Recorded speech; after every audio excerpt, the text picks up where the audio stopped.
along the way, we did have some bumps, but I look at that as more learning. And we finished this project so proud. There were days that we had to reshoot. There were times when I was just tired and I couldn't schedule. I would wait 2 weeks before I got back to the next filming day, or we had somebody that couldn't film into the next week. So there was always scheduling going back and forth. We had just one thing after another, but those were hurdles. And I love a challenge. To me, that's how I grow. When things seem like they can't go any further, I'm a technical person. My background is IT. So I'm going to figure things out. I'm going to figure out, okay, how are we going to get around this? It may take me a couple of days, sometimes a couple of weeks, but we do figure it out. And in making Traces, it got to a point to where it was like, okay, there's no turning back. Although there were days when I was like, oh, I can't film another day.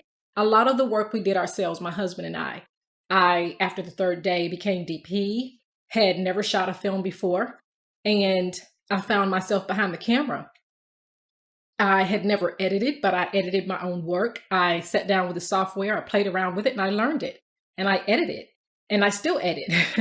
But that's just how I am. When you're an independent filmmaker, you have to find ways to get things done. And we started out with a full crew. But the one thing is, it was budget, because it wasn't intended as a feature. I didn't have the budget to pay a lot of people. And sometimes the resources are just not there. So we had to jump in and do what we had to do to get this thing finished. And we did. And I'm very proud of the work that we did.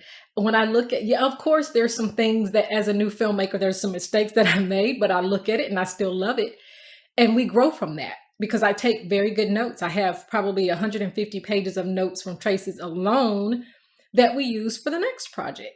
So, and I had one of the actors to tell me, we were sitting one night after filming, and I was talking about, I'm so tired and I'm having to do this and I'm having to do that. And I didn't expect to have to do this and that.